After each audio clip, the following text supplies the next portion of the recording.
오늘 하나님의 말씀 함께 보겠습니다. 출애굽기 말씀입니다. 출애굽기 30장 11절에서 16절까지 말씀. 구약 성경으로 혹시 찾아서 보실 분은 127조 출애굽기 30장 11절에서 16절까지 말씀. 제가 봉독합니다. 여호와께서 모세에게 말씀하여 이르시되 내가 이스라엘 자손의 수요를 조사할 때에 조사받은 각 사람은 그들을 계수할 때에 자기의 생명의 속전을 여호와께 드릴지니 이는 그것을 계수할 때에 그들 중에 질병이 없게 하려 합니다. 무릇 계수 중에 드는 자마다 성소의 세겔로 반세겔을 낼지니 한 세겔은 20게라라. 그 반세겔을 여호와께 드릴지며 계수 중에 드는 모든 자 곧 20살 이상이 된 자가 여호와께 드리되 너희의 생명을 대속하기 위하여 여호와께 드릴 때에 부자라고 반세겔에서 더 내지 말고 가난한 자라고 덜 내지 말지며 너는 이스라엘 자손에게서 속전을 취하여 회막 봉사에 쓰라. 이것이 여호와 앞에서 이스라엘 자손의 기념이 되어서 너희의 생명을 대속하리라. 아멘. 이 말씀 가지고 생명의 저울을 깨시는 하나님의 제목으로 함께 말씀을 나누길 원합니다. 인구조사를 하는 것에 대해서 이스라엘이 일종의 알레르기 반응이 있죠. 다윗도 인구조사를 하다가 하나님께 책망을 받았어요. 아침에 일부 예배 때가 되면 요 앞을 지나가는 부부가 계세요. 남편으로 보이는 한 분은 톰슨 성경님 아시죠? 두꺼운 성경. 그 톰슨 성경을 이렇게 탁 끼고 아내분은 가방을 메고 이 앞을 지나갑니다. 제가 알기로는 이 주변에 7시 예배에 드리는 데가 요 순복음하고 이 작은 주변의 교회들은 7시 예배가 없거든요. 그래서 아마 순복음으로 가지 않을까 이렇게 물어보진 않았어요. 그렇게 생각을 하고서 몇 번 이제 마주쳤는데 오늘은 이제 제가 올 때 번호키를 띠띠띠 누르는데 뒤에서 이렇게 비치잖아요. 유리로 비치는데 그분들이 서 계시더라고요. 가지 않고. 그래서 뭐 비밀번호 알려고 하는 것 같진 않고 둘이 이야기하는 게 여기 교회가 있네. 불러하는 거. 그런 느낌.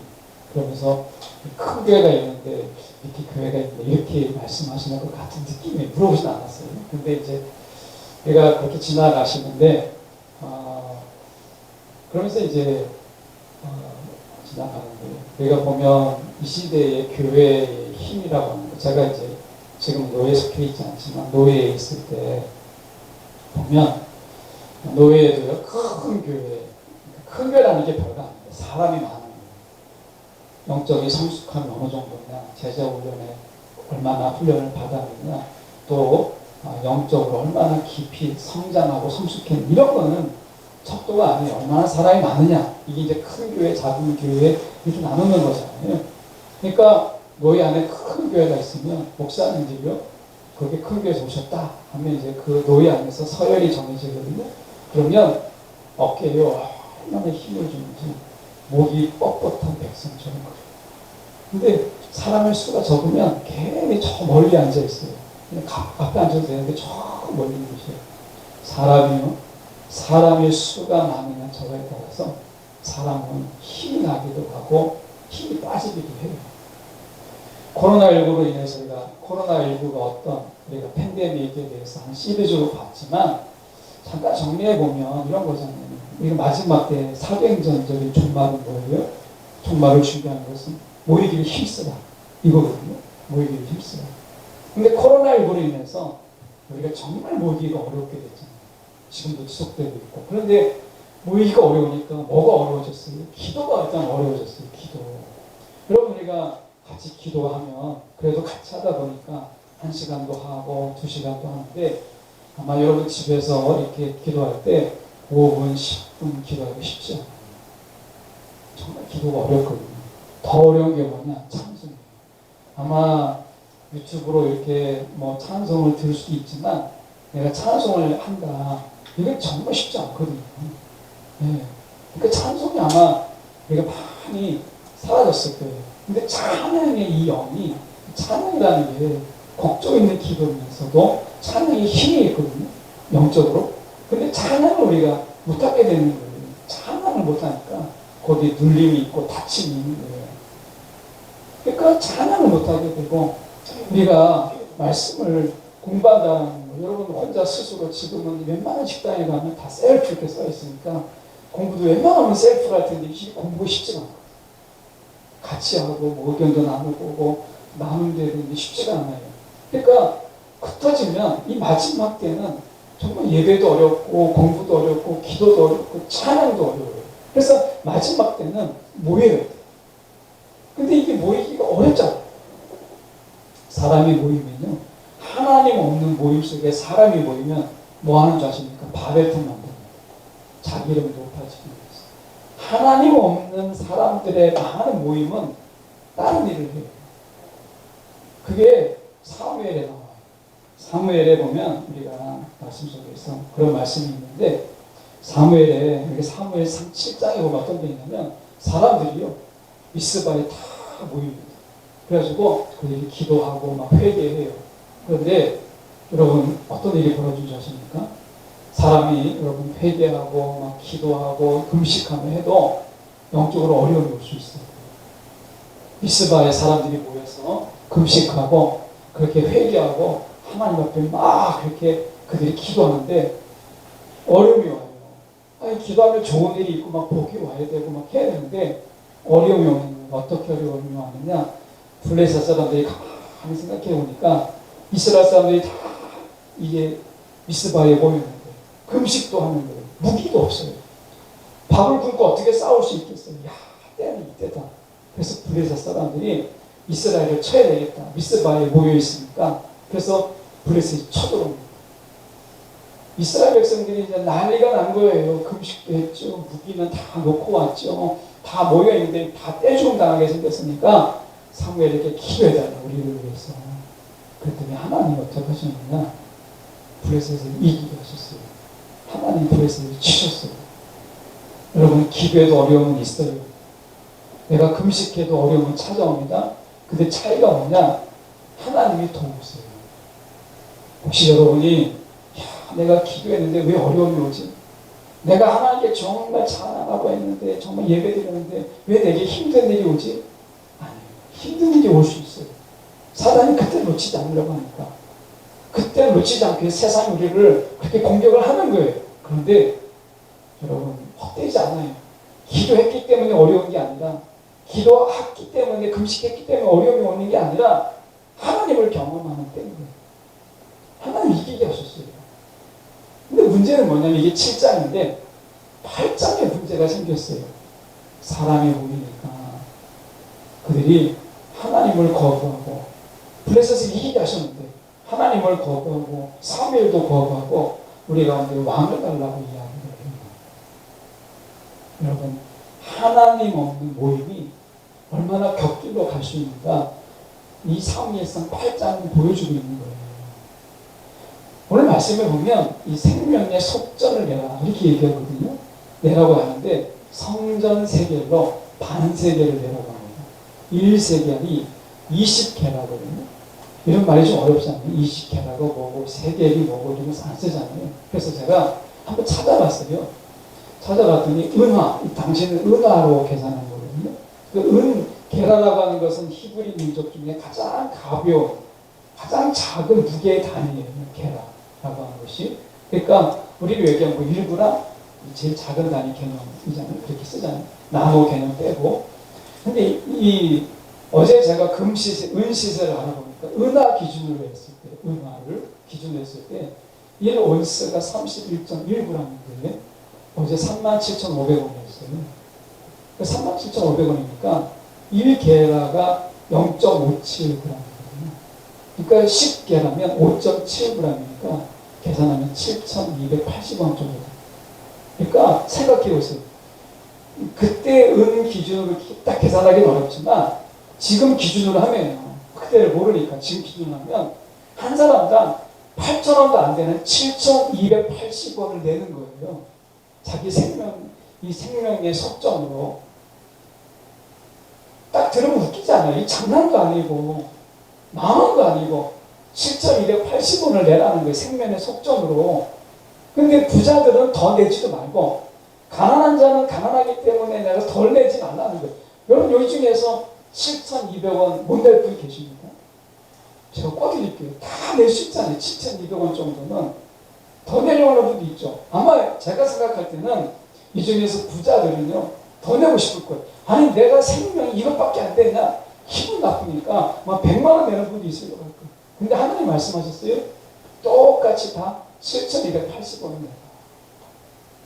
왜냐하면 가난하다고 덜 내거나 부자라고 덜 내지 말라는 거예요. 왜냐하면 생명은 다 똑같다. 생명은 누구나 다 속죄가 필요하다. 이 말씀이면 누구나 다 생명은 똑같다 라고 하는 거죠. 여러분 생명 다 똑같아요. 돈이 더 있다고 돈이 더 많다고 많이 있다고 여러분 생명이 귀하거나 돈이 없다고 여러분 생명이 천하거나 이런 건 아니에요. 말씀에 보면 이렇게 되어 있어요. 오늘 보면 자손의 수요를 조사해라. 인구 조사를 하라는 거죠. 그런데 생명의 속전을 내라 이렇게 말씀하실 때 두 가지 해석이 가능합니다. 하나는 하나님이 경고를 주었다. 왜냐하면 계수할 때에 그들 중에 질병이 없게 하려 함이라 라는 말은 너희가 인구조사를 할 때 너희가 조금만 교만하거나 그러면 내가 질병을 내리겠다. 하나님이 경고하시는 것이다. 이렇게 보았어요. 하나님의 경고. 근데 하나님의 경고로 볼 수도 있죠. 그런데 본문의 전체적으로 의미 속에서는 저는 경고라기보다는 하나님이 이 생명의 속전에 대해서 더 깊이 말씀하시려고 하는 것이 아닌가 라고 하는 거예요. 이 여기서 속전이라는 말이 히브리어의 말로 어떻게 파생되어 썼는가 봤을 때 속죄하다 라는 말을 쓰기도 하고요. 또는 어디에 썼냐면 놀랍게도 성막의 지성소에 속죄소가 있잖아요. 언약궤 이렇게 덮은 뚜껑에 우리가 거기를 속죄소라고 하는데 그룹으로 이렇게 덮였잖아요. 이 속죄소를 이 속전이라는 말에서 파생된 거예요. 속죄소. 그러니까 속죄하다 또는 속죄소라는 말로 파생되었었는데 이것을 결국 보시면 내가 생명을 하나님께 빚지고 있다라고 하는 것을 상징합니다. 자, 여러분 우리는 빚쟁이들입니다. 다 빚지고 살아요. 성경에 세 가지 우리가 빚지고 있다고 이야기를 해요. 자, 생각해 볼까요? 처음에 무엇을 빚지고 있느냐? 저와 여러분은 복음의 빚진 자들입니다. 특히 저 같은 경우는 더 그래요. 여러분이 모태신앙의 경우는 그렇지 않지만 저 같은 경우는 모태신앙이 아니기 때문에 저는 대학교 2학년 때 예수를 만났거든요.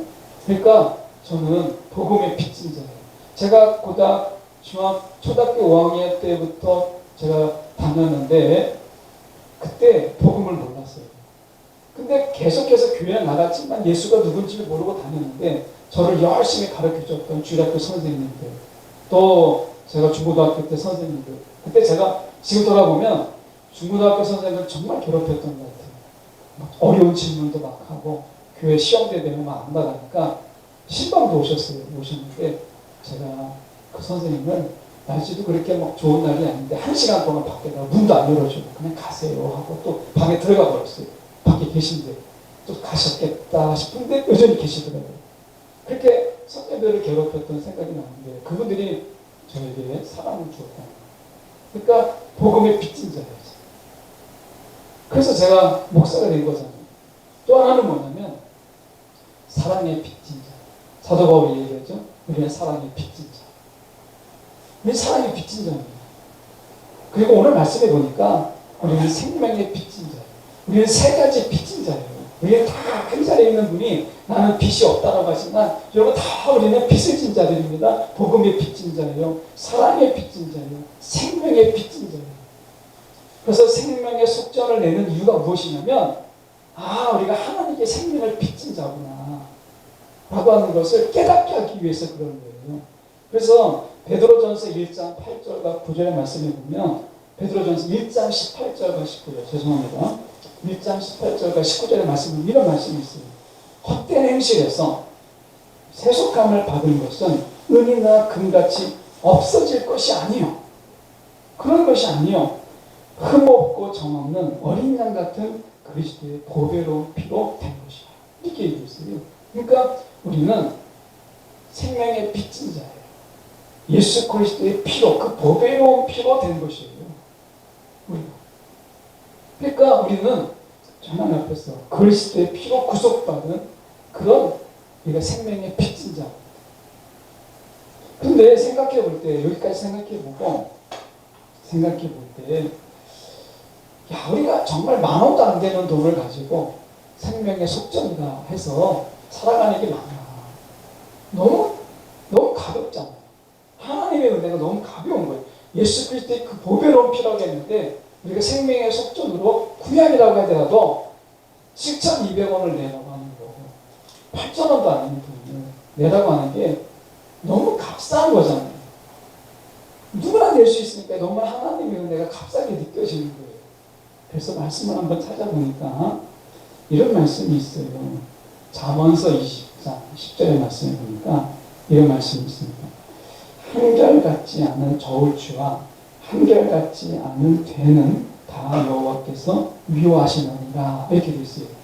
여러분, 우리가 생명의 추를 가지고 계십니까? 생명의 추, 생명의 저울. 그래서 우리 안에서도요, 야, 어떤 사람은 정말 생명이 아깝고, 어떤 사람은 죽어도 마땅한 사람 같고, 여러분 생명의 저울을 가지고 여러분 생명을 판단하고 계십니까? 그거 하나님께서 미워하신다고 이야기했어요.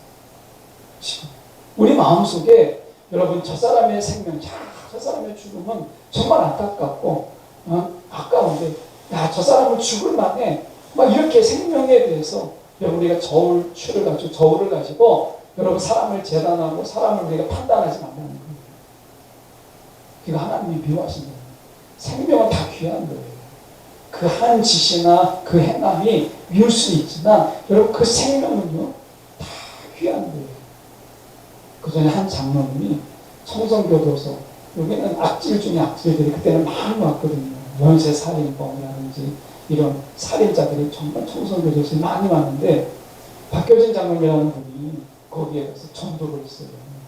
거기에 가서 처음에 가면 편지 쓰고 하면 편지 쓰지 말라고 하고, 그래도 막 편지 쓰면 나중에 편지 쓴 것밖에 없는데 죽여버리겠다고 그러는 것이에요. 무시무시한 것이죠. 청성교도소. 거기에 가서 이 박효진 장로님이 가서 편지도 쓰고 나중에 선물도 하고 하면 나중에 바뀌는 거예요. 그 중에 한 간증이 제가 이번 기억 남는 게 무엇이냐면, 이제 사형이 집행되는 때, 사형. 근데 이 사형이 집행될 때는 그날을 안 알려준대요. 보면 안 알려주고 면회 왔다고 한다는 거예요. 면회 왔다고 하는데, 면회 왔다고 할 때 왼쪽으로 가면 면회실이고 오른쪽으로 가면 사형 집행장이라는 거예요. 그래가지고 면회 왔다고 나가서 옷 다 입고 면도도 하고 이제 면회 왔으니까 마지막에 준비하는 시간을 준다는 거예요. 근데 이게 면회일 수도 있고 사형이 집행일 수도 있다는 거예요. 근데 이분이 이제 사형을 받는 날인 거죠. 그러니까 그 장로님에 의하면 그 벽에, 사형장으로 가는 그 벽에 내가 죽을까 아는데 사형이 집행되는 날에는 사람이 그 손톱으로 그 벽을 긁는데요. 죽기가 싫어가지고 그 손톱에서 피가 날 정도로 그 벽을 붙잡고 안 간다는 거예요. 그러면 벽에 이 손톱이 빠지고 피가 낭자라는 거예요. 이분이 사형이 집행되는 거예요. 근데 다른 사람들처럼 막 벽을 붙잡고 움켜쥐고 안 가려고 하지 않고 찬송하면서 가더라고요. 사람들이 다 놀라면 전업한 곳을 향하여 찬송을 하면서 가면서 우리 사형이 집행될 때 교도관들이 마지막으로 물었다는 거예요. 마지막으로 물을 때 다시 하고 싶은 말이 뭐냐 그랬더니 놀라운 이야기를 해요. 그분이 뭐라고 해요? 예수 믿었어요. 내가 지금 죽는데 교도관들에게 이야기하는 한 마지막 한마디 뭐라고 했냐면 예수 믿었어요. 그 말을 하고 사형에서 죽었다는 거예요. 사람은 그렇게 죽인 사람이 있고 놀랍잖아요. 여러분, 우리가 보면 사람은 생명은 다 귀한 거예요. 우리 가운데 생명을 우리가 저울질할 수 있는 생명의 저울을 한 번도 우리 가운데 준 적이 없으세요. 저 사람은 죽어도 싼 사람. 여러분 이거 하나님 앞에서 하나님 미워하시는 거예요. 그냥 불쌍하게 보셔. 저 사람은 죽어도 쌀 놈. 이렇게 하지 마세요. 우리가 생명의 저울질하는 것은 하나님이 미워하신다고 해요. 혹시 사람이 미울 때 여러분 우리가 생명의 저울질을 하지 마십시오. 오히려 하나님께서 이렇게 말씀하세요. 시편 36편 9절의 말씀해 보니까 이렇게 말씀합니다. 진실로 생명의 원천이 죽게 있어. 이렇게 말씀합니다. 생명의 원천이 어디서 오느냐? 여러분 주님께서 온다는 거예요. 우리의 생명의 원천이 어디에 있느냐? 주님이 있는 거예요. 그러니까 내가 살아있음이 주님이 나를 살리실 때 있는 건데 저 사람은 정말 죽어도 쌀놈이 하면 주님이 저놈을 살렸다는 주님이 잘못한 것이잖아요. 그래서 생명의 원천이 죽게 있다는 거예요. 생명의 저울줄을 내가 깨시고 계시다는 거죠. 더 놀라운 것은 저는 시편 63편의 3절이에요. 시편 63편 3절에 보면 이렇게 말씀합니다. 잘 알고 있는 말씀. 주의 인자하심이 생명보다 나아. 주의 인자하심이 생명보다 나아. 이걸 세 번역으로 제가 한번 또 묵상을 해봤더니 이렇게 되어 있어요. 주님의 한결같은 사랑이 생명보다 더 소중하다. 주님의 한결같은 사랑이 생명보다 소중하다는 거예요. 이 말이 뭘까? 여러분 찬양 많이 하잖아요. 주님의 인자하심이 생명보다 나은 거 많이 찬양하잖아요. 제가 이 말씀이 무엇일까 생각해 보니까 이런 말씀이 생각이 들었어요. 생명, 우리가 가지고 있는 생명, 우리가 생각할 때는 생명이 최고로 귀중하잖아요. 그런데 거기에다가 하나님이 뭘 담아주셨냐면 한결같은 그 하나님의 사랑, 생명보다도 더 소중한 하나님 입장에서 볼 때는. 그런데 우리가 그 하나님의 그 한결같은 사랑을 우리의 생명에 담아주셨다는 거예요. 여러분 저와 여러분의 생명이 얼마나 귀한지 주님의 한결같은 그 사랑을 우리의 생명에 담아주신 거예요. 그런데 생명의 속전으로 우리가 7,000원, 8,000원도 안 되는 돈을 낸다는 게 이게 가당치나 하겠어요? 돈으로 계산할 수 없는 하나님의 그 한결같은 사랑을 생명에 담아주셨는데 생명의 속전으로 8,000원도 안 되는 돈을 낸다는 게 이 얼뜻 이해가 되십니까? 잘 안 되시잖아요. 저도 이해가 안 되는 거예요. 그런데 이걸 풀 수 있는 구절이 하나 있더라고요. 그게 잠언서 14장 27절이에요. 저는 이 구절로 이 본문을 좀 풀고 싶은데요. 잠언서 14장 27절에 이런 말씀이 있습니다. 여호와를 경외하는 것은 생명의 생명이다 라는 말씀. 여호와를 경외하는 것은 생명의 생명이다. 이 말씀. 이게 무슨 말씀이겠어요?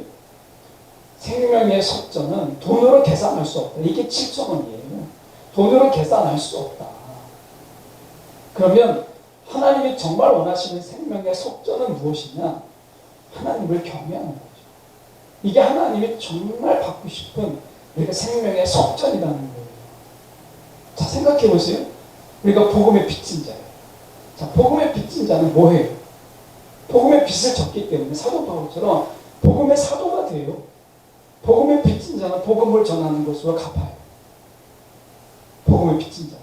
그러면 사랑의 빚진 자는 어떻게 갚아요? 하나님의 사랑의 빚진 자들. 우리는 하나님을 사랑하는 것, 이웃을 사랑하는 것으로 인해서 우리는 사랑의 빚진 것을 갚아요. 다 갚지 못하죠. 근데 하나님을 사랑하고 이웃을 사랑함으로 인해서 사랑의 빚짐을 갚아요. 그러면 생명의 빚짐을 어떻게 갚아야 돼요? 내가 죽어야 되나요? 아니잖아요. 생명의 빚짐은 내가 하나님을 경외하는 거예요. 이게 생명의 빚짐인 것을 갚는 거예요. 내가 하나님께 내 생명을 드리는 거죠. 이 생명을 드린다는 게 뭐겠어요? 우리가 레위 제사를 보세요. 보면 내가 죽어야 되는데 제물을 드리잖아요.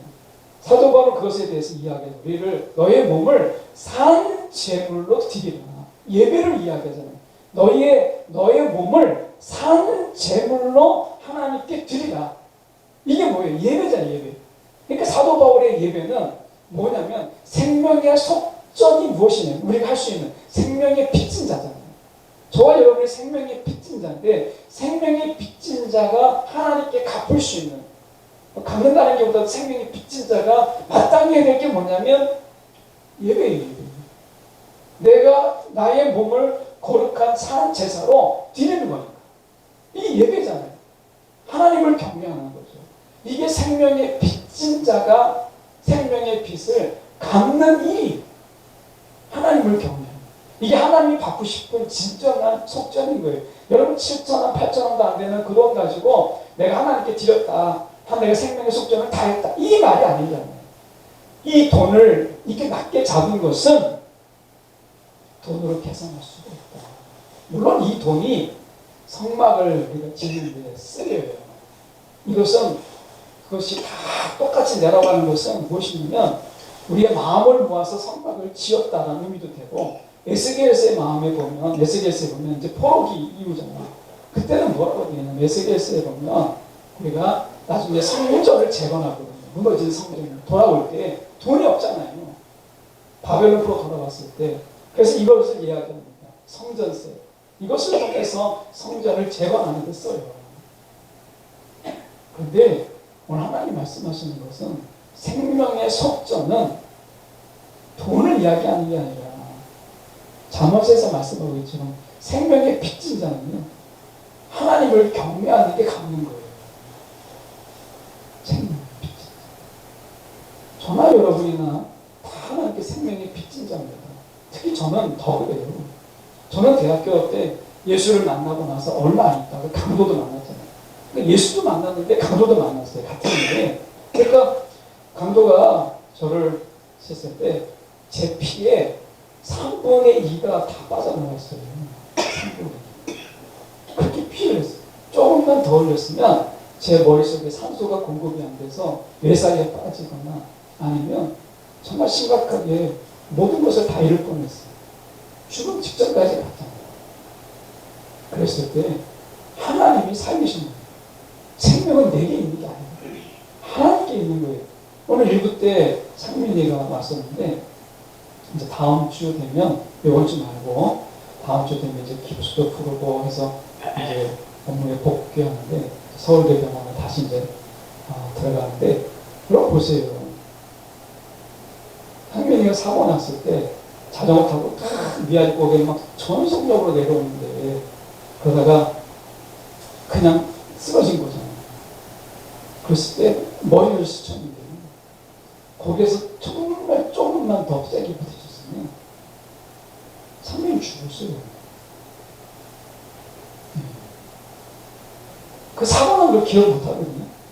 근데 너무 놀라운 게 기적 같은 게 뭐냐면 사고 나서 쓰러졌는데 그 사고는 기억을 못하는데 내가 여기 누워있으면 안 된다 해서 사람들이 볼 수 있는 깜깜한 데가 아니라 밝은 데로 나와서 사람이 발견된 거예요. 그 와중에 어떻게 그걸 상민이가 했다고 말할 수 있겠어요? 하나님이 지키신 거죠. 사람은요, 다 누구나 여러분 생명은 내 거 아니에요. 하나님의 것이에요. 하나님께 우리가 생명을 빚진 자가 있는 거예요. 여러분 내가 운동한다고 밥 많이 먹는다고 살아있는 것 같죠? 하나님이 그냥 오늘 손가락으로 우리 호흡을 살짝 눌러있으면 그냥 가요. 그게 생명입니다. 생명을 내가 하나님께 빚지고 있는 거예요. 내가 살아있으니 내 생명이 하나님께 빚지고 있구나 라고 하는 거죠. 그 하나님을 경외하는 거. 이게 생명을 빚진 자의 삶인 거예요. 저나 여러분이나 오늘 살아있으면 그 자체가 생명이 빚진 거예요. 히브리서 말씀에 보면 똑같은 말씀을 이렇게 말씀하세요. 히브리서 10장 22절에 보면 우리가 마음에 뿌림을 받아 악한 양심으로부터 벗어나고 몸은 맑은 물로 씻음을 받았으니 요새 중요합니다. 참 마음과 온전한 믿음으로 하나님께 나아가자. 이게 성경에서 말하는 생명의 속전입니다. 참 마음과 온전한 믿음으로 하나님께 나아가자. 이게 생명의 속전인 거예요. 박상철이라고 하는 교수님이 이분은 서울대의대 화학 교수님이신데 이분이 쓴 책 중에 생명의 미학이라는 책이 있습니다. 이 책을 읽다 보면 중간에 불교 얘기도 나오고 해서 이분이 불교 신자인가 했는데 그건 아닌 것 같고요. 기독교에 관한 소식은 이 책에서 많이 거의 언급이 안 됩니다. 이분이 기독교인이 아닙니다. 그런데 책은 이렇게 썼어요. 자, 한번 한 부분을 제가 소개하면 이렇게 되어 있습니다. 뇌 조직은 오로지 진실만을 추구하도록 설계되었다. 이거는 특히 과학자들이 지적 설계론이라고 해서 창조론을 이야기하지 않고 지적으로 뛰어난 어떤 자가 지적 설계를 통해 세상을 만들었다 라고 하는 지적 설계론에서 나온 이야기잖아요. 근데 이분이 뭐라고 했냐면 생화학 교수님인데 이분이 이야기하기를 우리의 뇌 조직은 오로지 진실만을 추구하도록 설계되어 있다. 우리 식으로 얘기하면 진실만을 추구하도록 그렇게 창조되었다는 거죠.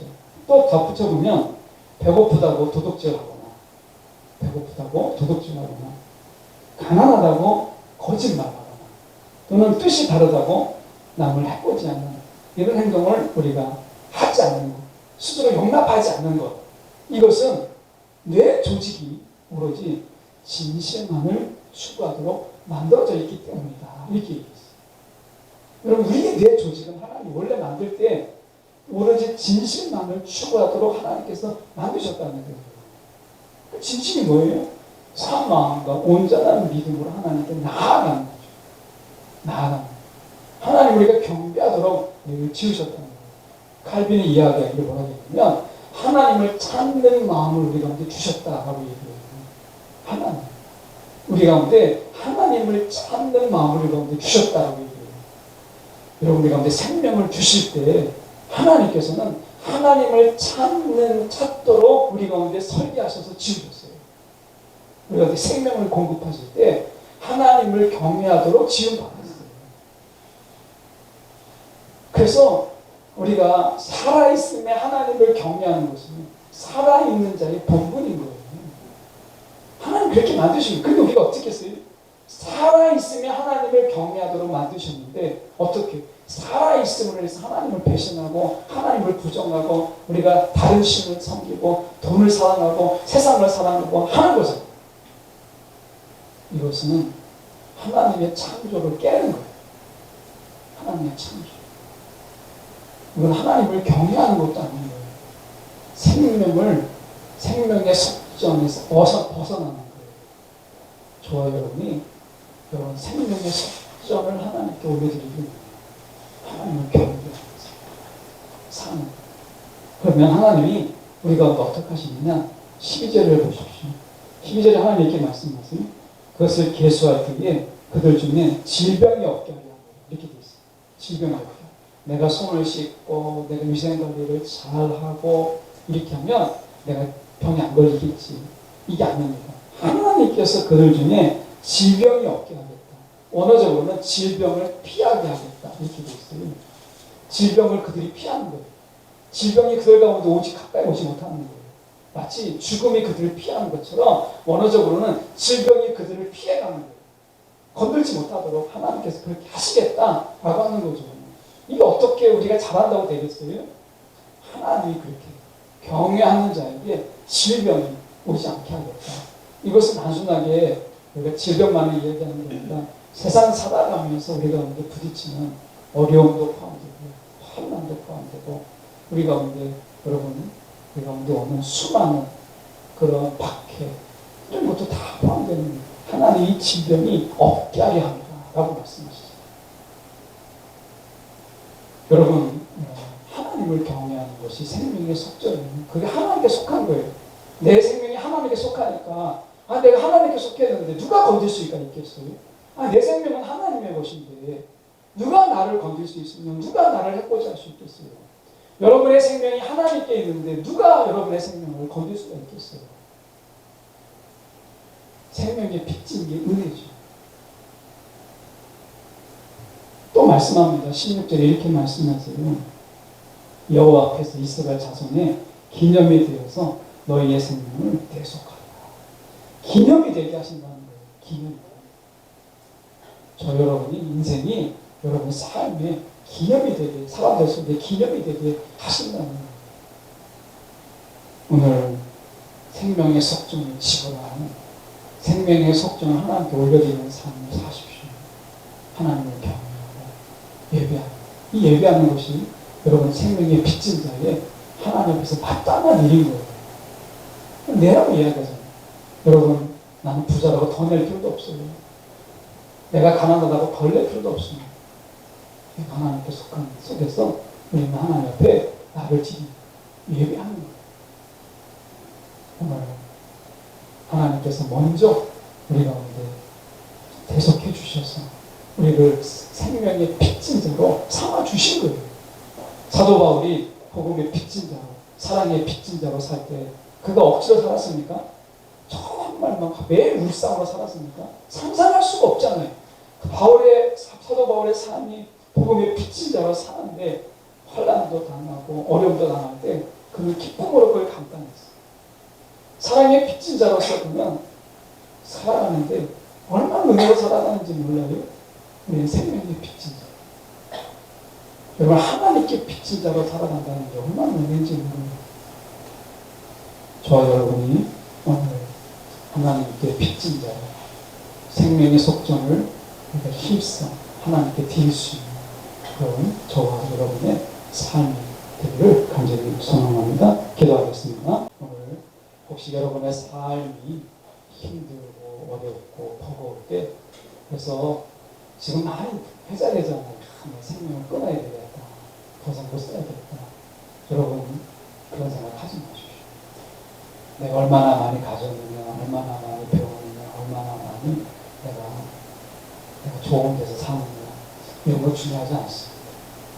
오늘 하나님께서 우리의 생명의 대성물이 되셔서 우리 위해서 죽으시고 여러분 우리가 생명의 빚진 자로 삼아주셔서 얼마나 귀한 생명이에요. 오늘 생명의 빚진 자는 생명의 찬탈권이 내게 있지 않고 하나님께 있다라는 거예요. 살다가 보면 오늘은 힘들고 오늘은 내일이 희망이 없는 것 같아도 여러분 하나님이 우리를 살리시고 이끄신 거예요. 성경에 나와 있잖아요. 여러분 우리가 보세요. 새들을 보십시오. 꽃들을 보십시오. 살아있으면 하나님이 입히시기도 하고 하나님이 가꾸시기도 하시는 거예요. 하나님의 우리에게 있어요. 여러분 사랑하는 분이 계십시오. 사랑하는 계세요. 하나님이 책임지시오. 그게 생명에 빚졌다라는 뜻입니다. 어쩌고 여러분이 사랑은 계시면 좋겠어요. 더 여러분 다 죽으려고 한다는 게 아니라 삶이 너무 어려우니까 이런 생각 저런 생각 여러분 많이 하잖아요. 여러분 세상에 어떠하든지 생명에 빚진 자로 오늘 살다 보면 살아있으면 하나님이 여러분 빚진 게 아니라 빛나게 하시는 하나님이십니다. 생명에 빚진 것은 생명에 빛나게 하실 때도 있다. 여러분 기억하시고 힘을 내서 여러분 어떻게든지 사셨으면 좋겠어요. 우리 시간 함께 기도했으면 좋겠습니다.